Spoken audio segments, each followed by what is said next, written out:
Hello students, welcome back to the online space of Pi Tutorials. This is our next lecture on atomic structure और इस lecture में हम लोग electromagnetic radiation की जो हमारी स्टडी थी उसे आगे बढ़ाएंगे। लास्ट लेक्चर में हम लोग पढ़ रहे थे कि मैक्सवेल ने अपने कुछ लॉज की हेल्प से ये बताया था कि इलेक्ट्रोमैग्नेटिक रेडिएशन अदरवाइज कैसे जनरेट की जा सकती है, और ये भी बताया था कि इलेक्ट्रोमैग्नेटिक रेडिएशन वेव के फॉर्म में एक्सपेंड करती है, आगे बढ़ती है। ठीक है, ये जो इनका प्रेडिक्शन था, या प्रेडिक्शन ही था एक्चुअली, ये कुछ एक्सपेरिमेंटल रिजल्ट्स के बेसिस पर उन्होंने कंफर्म किया था कि जो इलेक्ट्रोमैग्नेटिक रेडिएशन है वो वेव के फॉर्म में ही आगे बढ़ती है। और ये कंक्लूड किया है मैक्सवेल ने और कुछ और साइंटिस्ट ने जो उनके साथ वर्क कर रहे थे, और जो फिनोमेनास को लाइट को इलेक्ट्रोमैग्नेटिक रेडिएशन को एज अ वेव मानकर एक्सप्लेन कर रहे थे। तो हाइगन्स और मैक्सवेल और कुछ और लोगों ने ये कंफर्म किया कि electromagnetic radiation as a wave behave करती है। ठीक है, इसे वेव मानकर ही उन्होंने कुछ फिनोमेना जैसे इंटरफेरेंस, डिफ्रैक्शन, इस तरह के कुछ फिनोमेना एक्सप्लेन किए थे। ये फिनोमेना क्या है ये आप फिजिक्स में पढ़ेंगे कभी ना कभी। ठीक है, तो इनका एक्सप्लेनेशन कि ये प्रोसेस एक फिनोमेना है, कैसे होता है, क्यों होता है, इस बात का एक्सप्लेनेशन उन्होंने इलेक्ट्रोमैग्नेटिक रेडिएशन को एक वेव मानकर ही दिया था। तो ये एक कंफर्मेशन बन गई। इनके जो एक्सपेरिमेंटल रिजल्ट्स थे उसने इस बात को कंफर्मेशन दी कि electromagnetic radiation as a wave behave करती है। हम लोग पढ़ रहे थे कि इलेक्ट्रोमैग्नेटिक रेडिएशन का ड्यूअल नेचर, और आप आगे जाके देखेंगे कि ड्यूअल नेचर मतलब कि इलेक्ट्रोमैग्नेटिक रेडिएशन एक्चुअली सिर्फ वेव की तरह बिहेव नहीं करती, कुछ और भी फॉर्म में वो एग्जिस्ट कर सकती है। ठीक है, और ये बात आगे तय होगी आगे के कुछ एक्सपेरिमेंटल रिजल्ट्स के बेसिस पर। फिलहाल के लिए, क्योंकि हम लोग मैक्सवेल के बारे में पढ़ रहे हैं, मैक्सवेल की इलेक्ट्रोमैग्नेटिक थ्योरी के बारे में पढ़ रहे हैं, उनके लॉस के बारे में पढ़ रहे हैं, तो आप ये रखिएगा कि मैक्सवेल ने एटलीस्ट ये एक्सप्लेन किया था और यही बिलीव किया था कि on the basis of his experimental results कि जो इलेक्ट्रोमैग्नेटिक रेडिएशन है वो एज अ वेव ट्रैवल करती है। ठीक है, अभी फिलहाल हम इसकी वेव प्रॉपर्टीज को ही और आगे बढ़ाते हैं। देखिए, सनलाइट जो होती है, सनलाइट, ठीक है, is the source of all type of electromagnetic radiation. कई प्रकार का इलेक्ट्रोमैग्नेटिक रेडिएशन होता है depending upon the properties they have. ठीक है, अपनी अपनी जो प्रॉपर्टीज वो शो करते हैं उसके आधार पे इलेक्ट्रोमैग्नेटिक रेडिएशन को कई पार्ट्स में बांट दिया गया है, और ये सारे ही पार्ट्स सनलाइट से प्रोड्यूस होते हैं। तो sunlight is a sole source, मतलब सोल सोर्स नहीं, लेकिन सनलाइट एक सोर्स है हर तरह की इलेक्ट्रोमैग्नेटिक रेडिएशन को जनरेट करने का। ठीक है, तो सनलाइट से हर प्रकार की इलेक्ट्रोमैग्नेटिक रेडिएशन जनरेट होती है, और डिपेंडिंग अपॉन द प्रॉपर्टीज, ठीक है, डिपेंडिंग अपॉन द प्रॉपर्टीज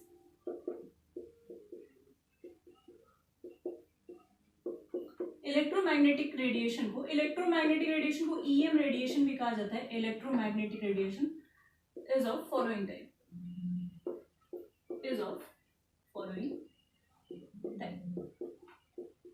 ठीक है। देखिए ये टाइप्स हैं इलेक्ट्रोमैग्नेटिक रेडिएशन के। गामा रे, ठीक है, X ray, type as in जो सनलाइट है, मैंने बताया अभी आपको कि उसमें हर प्रकार का इलेक्ट्रोमैग्नेटिक रेडिएशन आता है। ठीक है, और इन रेडिएशंस को अगर आप वेवलेंथ या फ्रीक्वेंसी के इंक्रीजिंग या डिक्रीजिंग ऑर्डर में अरेंज कर देते हैं तो फिर आपको रेडिएशन का एक सीक्वेंस मिलता है जिसे हम इलेक्ट्रोमैग्नेटिक स्पेक्ट्रम कहते हैं। ठीक है, तो ये स्पेक्ट्रम है जिसमें आप टाइप ऑफ रेडिएशन को भी देख सकते हैं। ठीक है, फिर से सुन लीजिए, जब हम हर प्रकार के इलेक्ट्रोमैग्नेटिक रेडिएशन को वेवलेंथ या फ्रीक्वेंसी के इंक्रीजिंग या डिक्रीजिंग ऑर्डर में अरेंज कर देते हैं तो हमें उनका एक सीक्वेंस मिलता है, और इस सीक्वेंस को हम इलेक्ट्रोमैग्नेटिक स्पेक्ट्रम कहते हैं। ठीक है, पहला जो टाइप है इलेक्ट्रोमैग्नेटिक रेडिएशन का वो गामा रे है, देन फिर एक्सरे आता है उसके जस्ट बाद। मतलब देखिए ये जो ऑर्डर है, ये जो अरेंजमेंट है, ये वेवलेंथ के इंक्रीजिंग ऑर्डर में किया गया है। ठीक है, इधर जो है वेवलेंथ बढ़ रही है, लैम्डा इंक्रीजिंग। ठीक, तो जो गामा रेज हैं इनकी वेवलेंथ सबसे कम होती है, फिर उसके बाद एक्सरे की वेवलेंथ आती है, फिर यूवी रेज की, यूवी मतलब अल्ट्रावायलेट रेज, इसकी वेवलेंथ आती है, फिर विजिबल रेज की वेवलेंथ आती हैं। विजिबल रेज की वजह से ही हमें चीज़ें दिखाई देती हैं, सिर्फ यही रेज हैं, सिर्फ यही इलेक्ट्रोमैग्नेटिक रेडिएशन है जिसे हम देख सकते हैं। बाकी कोई भी इलेक्ट्रोमैग्नेटिक रेडिएशन, ना विजिबल रे के इधर वाला ना विजिबल रे के इधर वाला, आंखों से डिटेक्ट नहीं किया जा सकता है। But there are some special instruments with the help of which you can detect all type of radiation. ठीक है, तो सिर्फ विजिबल लाइट की वजह से ही हमें चीज़ें दिखाई देती हैं। और इसका जो लैम्डा रीजन है, जो लैम्डा हाँ बिल्कुल रीजन है, वो 400 से 750 नैनोमीटर, नैनोमीटर यानी कि 1 nm is equal to 10⁻⁹ metre.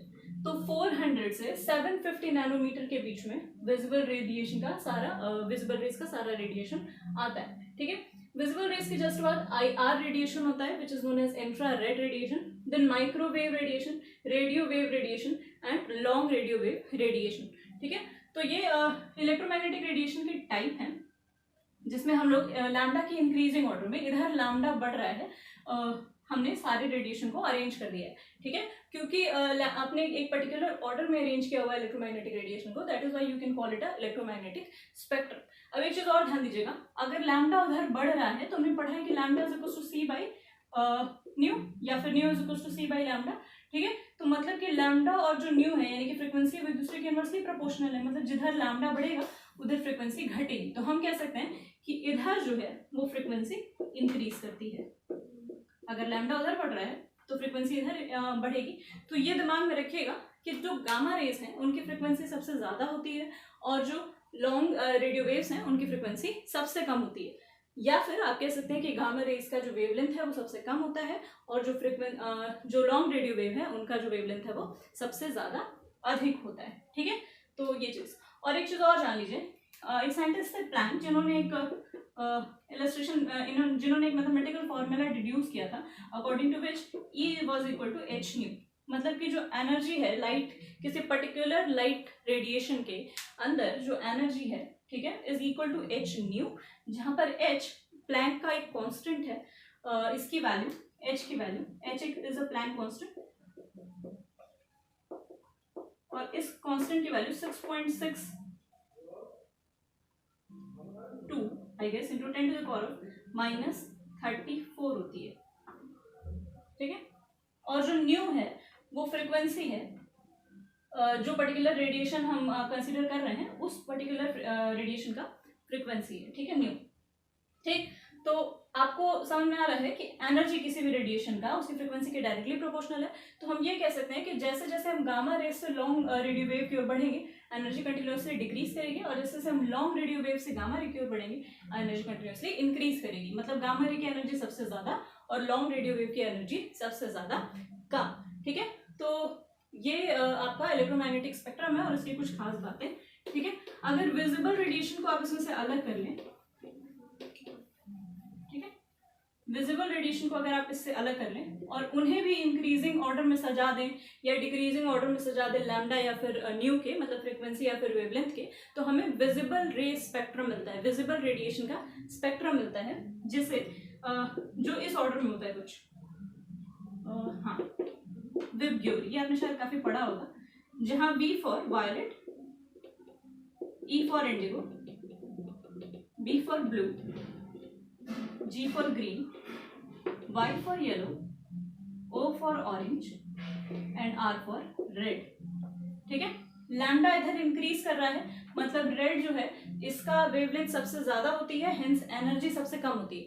Wavelength ज्यादा मतलब फ्रीक्वेंसी कम यानी कि एनर्जी कम। ठीक है, वायलेट जो है इसका वेवलेंथ सबसे कम होता है यानी कि फ्रीक्वेंसी सबसे ज्यादा होती है एंड हेंस एनर्जी सबसे ज्यादा होती है। ठीक है, इस स्पेक्ट्रम को जब आप प्रॉपरली देखेंगे किसी स्क्रीन पर, ठीक है, तो ये आपको कुछ ऐसा दिखाई देगा कि यहाँ पे वायलेट रेज हैं। ठीक है, यहाँ वायलेट रेज हैं, अगर बस कलर्स तो नहीं है लेकिन यहाँ वायलेट रेज हैं, फिर इसी में से ब्लू इंडिगो शुरू हो जाएगा और फिर इसी में से कुछ मिक्स होते हुए ब्लू शुरू हो जाएगा।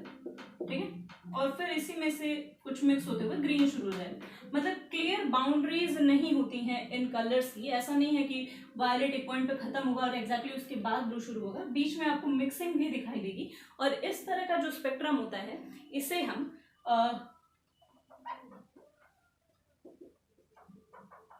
कॉन्टिन्यूअस स्पेक्ट्रम कहते हैं, जहां पर डिफ्रेंशिएट नहीं कर सकते आप वेरियस टाइप ऑफ रेडिएशन में ऑन द स्क्रीन, उसे हम कंटिन्यूअस स्पेक्ट्रम कहते हैं। ठीक है, कोई भी विजिबल बाउंड्री नहीं होगी या एग्जैक्ट बाउंड्री नहीं होगी दो अलग अलग टाइप के रेडिएशन के बीच में, और इस तरह के स्पेक्ट्रम को आप कंटिन्यूअस स्पेक्ट्रम कहते हैं। ठीक है, जो विजिबल रेज हैं वो देखने के लिए यूजफुल होती हैं, इन्हीं की हेल्प से हम चीज़ों को देख पाते हैं, ठीक है।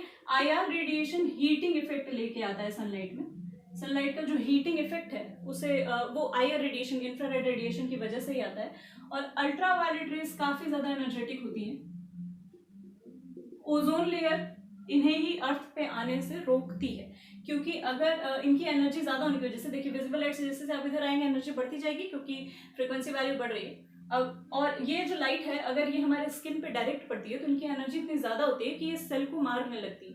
प्लस कुछ अल्टरनेटिव इफेक्ट्स भी जनरेट करती हैं जिसकी वजह से स्किन कैंसर होने लगता है, ठीक है। तो अल्ट्रावायलेट रेज अर्थ पे ना आए ये बहुत ज़्यादा ज़रूरी है, और ओजोन लेयर इन्हें ही अर्थ पे आने से रोकती है। लेकिन ओजोन लेयर डिप्लेक्शन की वजह से बहुत ज़्यादा अल्ट्रावायलेट रेज अब अर्थ पे आने लगी है, और इसी वजह से जो स्किन कैंसर है वो बहुत ज़्यादा तेज़ी से बढ़ भी रहा है इन द वर्ल्ड, ठीक है। तो स्किन कैंसर का रेट बढ़ने का रीज़न यही है कि ओजोन के लेयर में इतना डिप्लेशन होने लगा है कि काफ़ी अमाउंट में अल्ट्रावायलेट रेज सन से अर्थ पे आ जाती हैं, ठीक है। तो ये कुछ प्रॉपर्टीज़ हैं, कुछ चीज़ें हैं, कुछ छोटी छोटी बातें जो आपके दिमाग में होनी चाहिए, ठीक है। और कुछ भी ऐसा नहीं है जो आप जानें।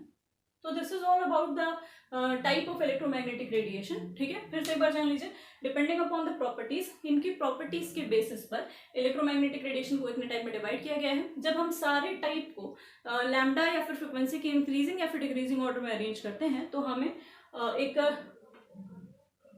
कॉन्टिन्यूअस इंक्रीज या कॉन्टिन्यूअस डिक्रीज मिलता है, ठीक है, लैम्डा का या फिर न्यू का। और इस तरह से इलेक्ट्रोमैग्नेटिक रेडिएशन को अरेंज कर देना या फिर स्क्रीन पे ऑब्टेन करना किसी हम इलेक्ट्रोमैग्नेटिक स्पेक्ट्रम कहते हैं, ठीक है। तो ये इलेक्ट्रोमैग्नेटिक स्पेक्ट्रम है अगर आप इसे स्क्रीन पे ऑब्टेन करते हैं। Screen as an may be कोई फोटोग्राफिक प्लेट, आप समझेंगे ये सारी चीज़ें काफ़ी शायद बाद में, लेकिन फिलहाल के इतना ही दिमाग में रखिए कि अगर हम सारे इलेक्ट्रोमैग्नेटिक रेडिएशन को लैम्डा या फिर फ्रिक्वेंसी के इंक्रीजिंग या डिक्रीजिंग ऑर्डर में अरेंज कर दें तो what we obtain is known as electromagnetic spectrum, ठीक है।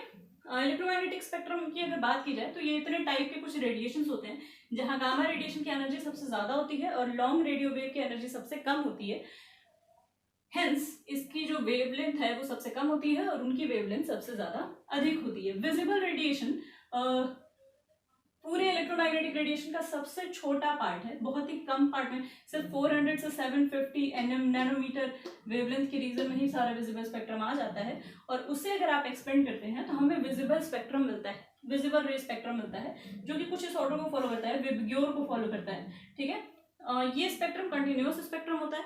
आपको दो अलग अलग लाइट के बीच में क्लियर डिस्टिंग्विश करने के लिए नहीं मिलेगा, क्लियर बाउंड्री नहीं मिलेगी, वो एक दूसरे में मर्ज होते हैं बाउंड्रीज पर, दैट इज वाई इसे कंटिन्यूअस स्पेक्ट्रम कहते हैं। और वायलेट की जो एनर्जी है वो मैक्सिमम होती है और रेड की एनर्जी मिनिमम होती है। हेंस वायलेट का जो वेवलेंथ है वो सबसे कम होता है और रेड का वेवलेंथ सबसे ज्यादा अधिक होता है, ठीक है।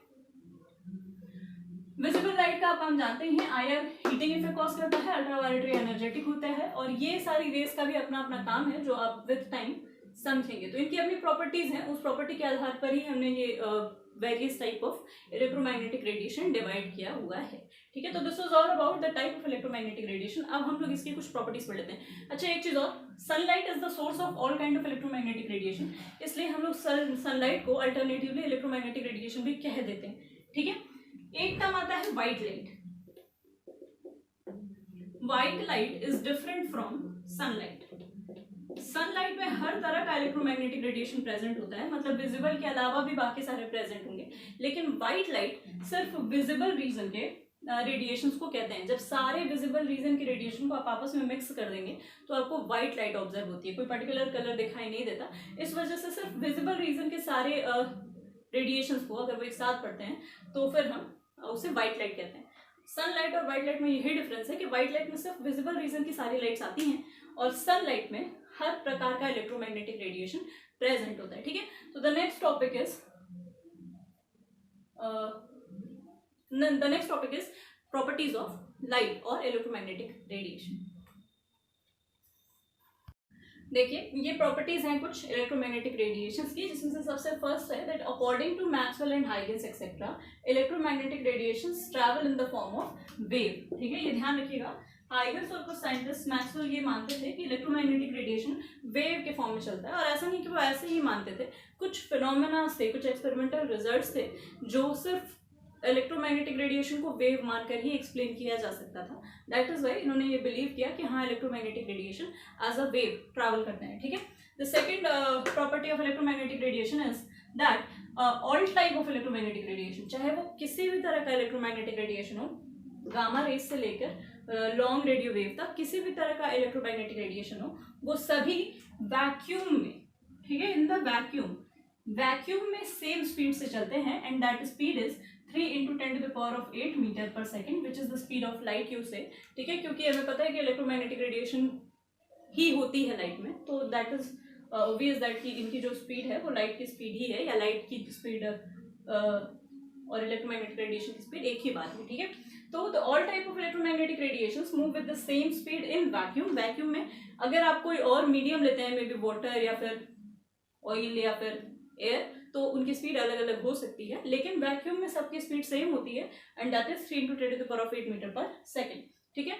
Electromagnetic radiation can travel even without a medium, बिना मीडियम के भी ये चल सकते हैं, वैक्यूम में भी ट्रैवल कर सकते हैं, तभी तो सन से अर्थ तक रेडिएशन पहुंचता है, क्योंकि जो हमारा यूनिवर्स है आउट ऑफ अर्थ, उसमें तो कोई मीडियम है नहीं, तो वहां से रेडिएशन, सन से रेडिएशन अगर अर्थ तक पहुंच रहा है तो ऑब्वियस है कि इलेक्ट्रोमैग्नेटिक रेडिएशन बिना मीडियम के भी ट्रैवल कर सकता है, वैक्यूम में भी ट्रैवल कर सकता है और मीडियम में भी ट्रैवल कर सकता है, ठीक है।